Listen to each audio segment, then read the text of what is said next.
Durante este mes vamos a hablar de un libro incómodo, un libro que no fue escrito para agradar, sino para sacudir.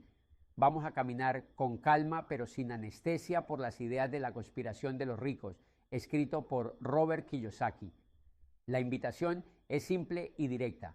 Suscríbete, mantente atento, vuelve, porque lo que vamos a tocar aquí no se resuelve en un solo episodio. Esto no es contenido para consumir y olvidar, es contenido para rumiar, para incomodar, para dejarte pensando cuando apagues el video. No nacimos confundidos, eso es lo primero que hay que decir con claridad. No llegamos al mundo sin rumbo, sin criterio, sin intuición. Llegamos completos, curiosos, con preguntas, con una capacidad natural de observar patrones y de cuestionar lo que no encaja. La confusión vino después, fue aprendida, fue entrenada, fue instalada lentamente, como se instalan las creencias más peligrosas, sin violencia, sin ruido, sin que nadie note el momento exacto en el que deja de pensar por sí mismo y empieza a repetir lo que otros dicen. Desde pequeños nos enseñaron a amar una historia muy específica, una historia que se repite en casas, escuelas, universidades, oficinas y conversaciones familiares. Una historia que suena responsable, madura, correcta, estudia, pórtate bien, saca buenas notas, consigue un buen trabajo, asegúrate un salario, no te metas en problemas, no cuestiones demasiado, no arriesgues, no te salgas del camino, y si haces todo eso, algún día quizás tendrás libertad. Esa es la promesa y la mayoría la acepta sin leer la letra pequeña. El problema no es que esa historia sea completamente falsa, el problema es que es incompleta, y una verdad incompleta es más peligrosa que una mentira abierta, porque no genera sospecha. Nadie te dice que estudiar sea malo, nadie te dice que trabajar sea un error. Lo que no te dicen es qué tipo de educación importa, para quién estás trabajando realmente y a qué precio emocional, mental y vital estás comprando esa supuesta seguridad. Desde niños aprendemos a obedecer antes de entender, a repetir antes de cuestionar, a memorizar antes de comprender. Aprendemos que hay respuestas correctas y respuestas incorrectas, pero casi nunca aprendemos a formular preguntas propias. Y cuando crecemos, esa estructura no desaparece, solo cambia de escenario. Ya no es el salón de clases, es la oficina, el banco, el sistema financiero, la economía, y seguimos esperando que alguien nos diga qué hacer, cuál es el camino correcto, cuál es la respuesta segura. Aquí es donde el libro empieza a incomodar de verdad, no porque revele un secreto oculto bajo 7 llaves, sino porque cambia el ángulo desde el que miras algo que creías entender. No habla del dinero como una cifra en una pantalla, ni como un premio al sacrificio, ni como una meta emocional. Habla del dinero como un sistema, y cuando algo se analiza como sistema, deja de ser personal y empieza a ser estructural. Deja de ser yo no pude y pasa a ser así está diseñado. El dinero visto así es un lenguaje, un idioma que algunos aprenden desde niños y otros nunca llegan a hablar con fluidez. Y como todo lenguaje, no saberlo no te vuelve mala persona, pero sí te vuelve dependiente, dependiente de quien sí lo entiende, dependiente de reglas que no conoces, dependiente de decisiones que otros toman por ti mientras tú solo reaccionas. La mayoría de las personas no sabe leer estados financieros, no entiende cómo funciona la deuda, no distingue un activo de un pasivo, pero aún así vive dentro de ese sistema todos los días. Es como vivir en un país sin conocer el idioma, confiando en que los demás no te engañen. Por eso el libro no se enfoca en cuánto dinero ganas, sino en cómo piensas sobre él, porque el problema nunca ha sido solo la falta de ingresos, sino la forma en que se nos enseñó a relacionarnos con el dinero desde el miedo y la obediencia. Se nos entrenó para seguir instrucciones, no para entender el juego, para cumplir, no para diseñar, para aceptar condiciones, no para negociarlas. Y ese entrenamiento es tan profundo que muchos lo defienden incluso cuando les está costando la vida entera. La incomodidad aparece cuando te das cuenta de que la pobreza, en muchos casos, no es consecuencia de la pereza, sino del exceso de disciplina mal dirigida, de hacer exactamente lo que te dijeron durante décadas sin detenerte a preguntar si ese camino llevaba realmente a donde prometía, de cumplir horarios, pagar deudas, posponer sueños, aguantar trabajos que drenan el alma, todo en nombre de una tranquilidad futura que nunca termina de llegar. El sistema premia la obediencia porque la obediencia es predecible. Una persona obediente no cuestiona el contrato, no pregunta por las reglas ocultas, no busca salidas alternativas, hace lo que se espera de ella y a cambio recibe una sensación de seguridad que es más emocional que real, porque basta una crisis, un despido, una enfermedad o un cambio en las reglas para que esa supuesta estabilidad se desmorone.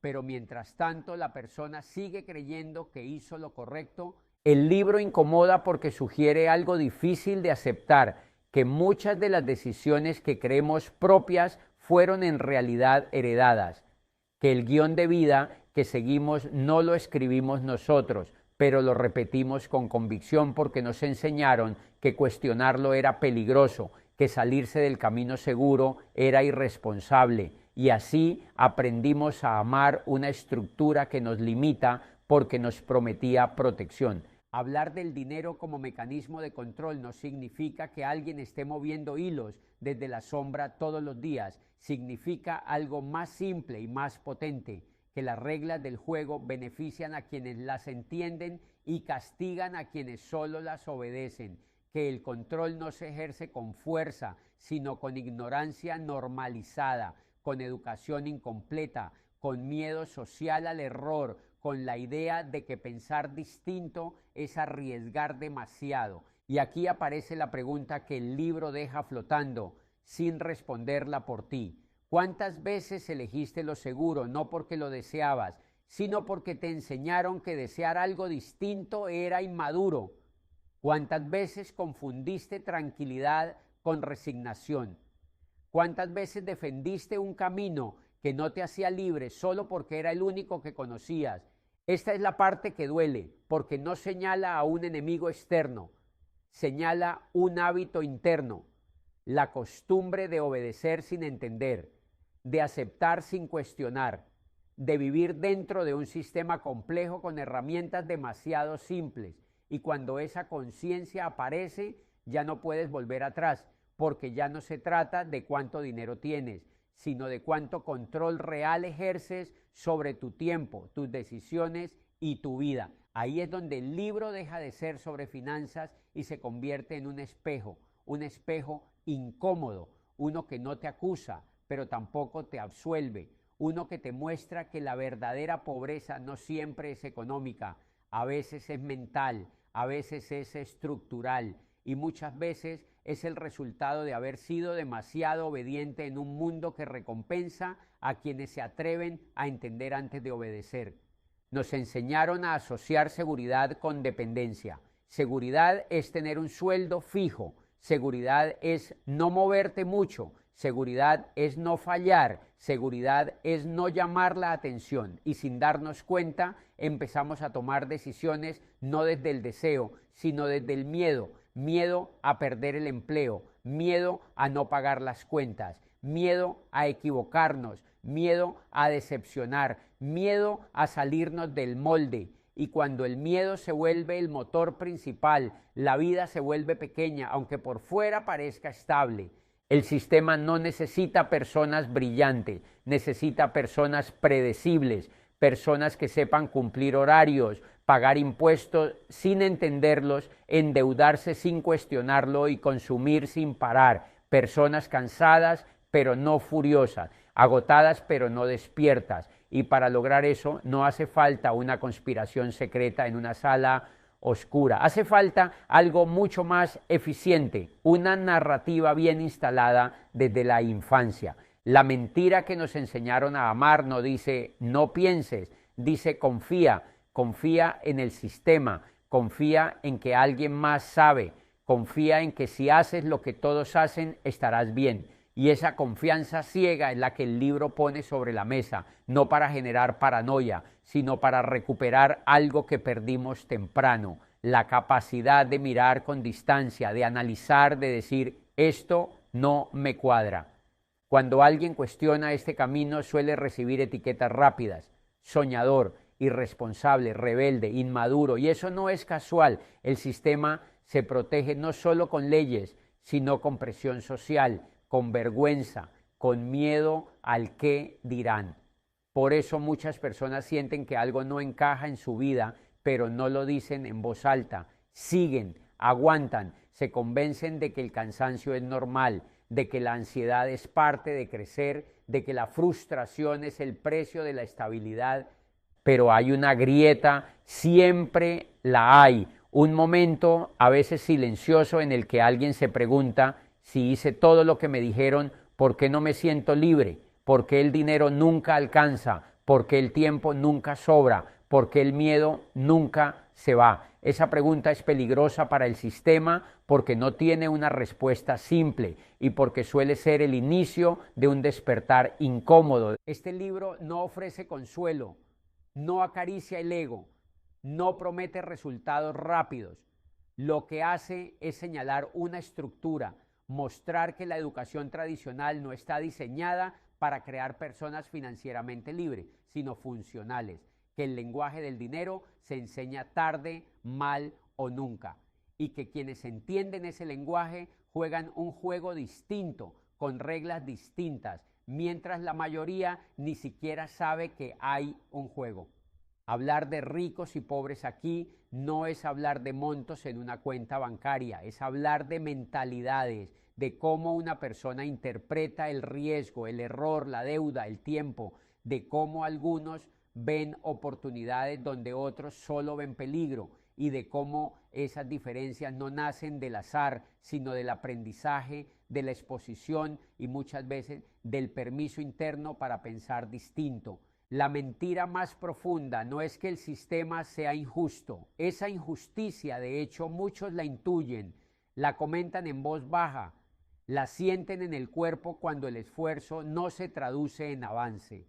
La mentira más profunda es otra, mucho más silenciosa y mucho más eficaz.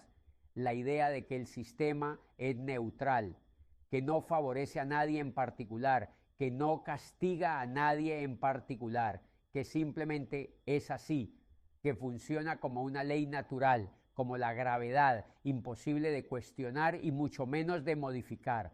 Cuando algo se presenta como neutral, se vuelve invisible, deja de ser objeto de análisis, ya no se discute, se asume. Y en esa asunción ocurre la trampa más grande, porque todo sistema diseñado por humanos tiene intención, tiene incentivos, tiene beneficiarios. No existe estructura social neutra, pero enseñarnos que lo es elimina la pregunta incómoda y sin pregunta no hay conciencia. Decir así son las cosas es una frase pequeña, pero devastadora. Es la rendición elegante, es el punto exacto donde el pensamiento se detiene y la adaptación comienza. No implica que estés de acuerdo, implica algo peor, que dejaste de creer que tu mirada importa, que tu capacidad de cuestionar tiene algún efecto. Es el momento en que la persona no defiende el sistema, pero tampoco lo confronta. Simplemente aprende a sobrevivir dentro de él. Y sobrevivir no es vivir, sobrevivir es reducir expectativas, es ajustar sueños al tamaño del miedo, es aprender a no desear demasiado para no sufrir decepción, es aceptar trabajos que no construyen, relaciones que no nutren, rutinas que no expanden, todo bajo la lógica de al menos es seguro. La resignación no se presenta como derrota, se presenta como madurez, como realismo, como responsabilidad, y por eso es tan peligrosa. El sistema no necesita que creas que es perfecto, solo necesita que creas que es inmodificable, porque una persona que cree que algo no se puede cambiar deja de intentarlo, deja de pensar alternativas, deja de imaginar otros modelos, se vuelve eficiente dentro de los límites que le dieron, se adapta, y la adaptación constante, sin conciencia, va encogiendo el espíritu.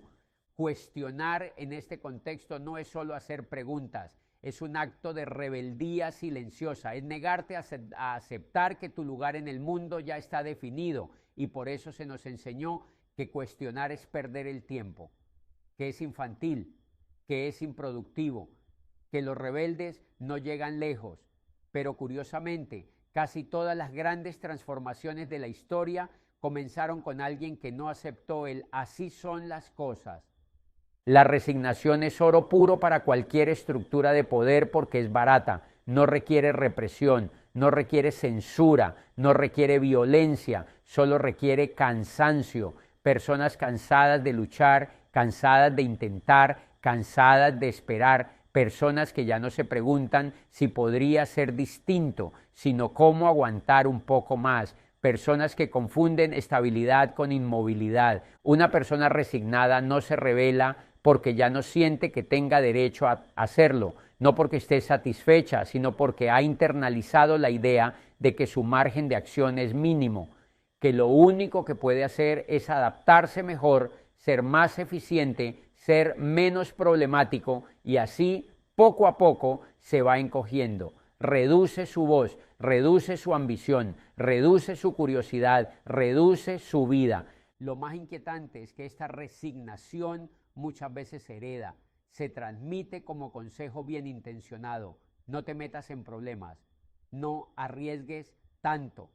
Eso no es para gente como nosotros. Frases que suenan protectoras, pero que en el fondo son jaulas verbales, límites mentales que no vienen del sistema directamente, sino de personas que ya fueron moldeadas por él. Cuando aceptas que algo es inamovible, te conviertes en su sostén más fiel, no porque lo ames, sino porque ya no lo cuestionas. Y ese es el punto donde el control se vuelve casi perfecto, porque ya no necesita imponerse desde afuera, vive dentro, en la forma en que eliges, en la forma en que renuncias antes de intentar, en la forma en que justificas tu propia limitación como sensatez.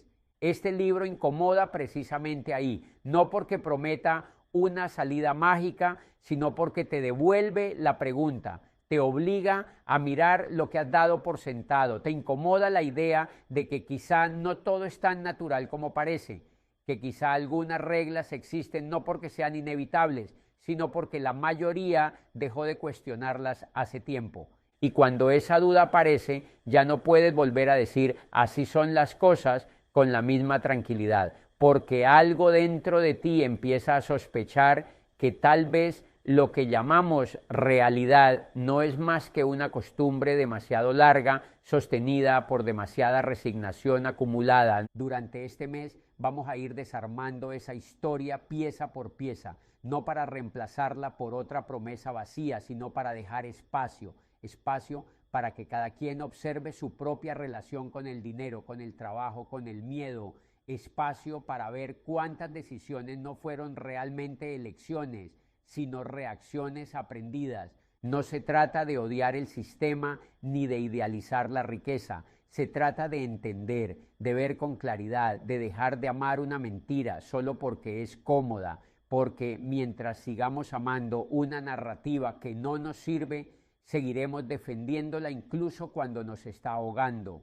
Este no es un llamado a abandonar todo mañana, es una invitación más sutil y más peligrosa. Pensar, observar, cuestionar, escuchar esa incomodidad que aparece cuando algo no encaja, porque esa incomodidad no es el problema, es la señal. Y si algo de esto te resuena, no lo ignores. Esa sensación no es casualidad ni dramatismo, es una fricción interna entre lo que siempre te dijeron y lo que en el fondo ya intuías. Quédate con esa incomodidad, no intentes taparla con distracciones rápidas ni con respuestas fáciles. Vuelve, escucha de nuevo, suscríbete, no como un acto automático, sino como una decisión consciente de seguir mirando donde otros prefieren no hacerlo, porque lo que viene no es motivación pasajera ni frases para sentirte bien un rato, no es empuje emocional ni promesas infladas, es claridad, y la claridad no siempre es cómoda, a veces incomoda, a veces duele, A veces obliga a replantearte decisiones que dabas por cerradas, pero también ordena, también libera, también devuelve poder. Y hay algo importante que casi nadie dice: la claridad no se puede desver. Una vez que entiendes cómo funciona una estructura, ya no puedes fingir que no la ves. Puedes seguir dentro, puedes elegir adaptarte o transformarla, pero ya no eres el mismo, porque ahora sabes. Y saber cambia la forma en que caminas, en que eliges, en que aceptas o rechazas lo que antes dabas por normal.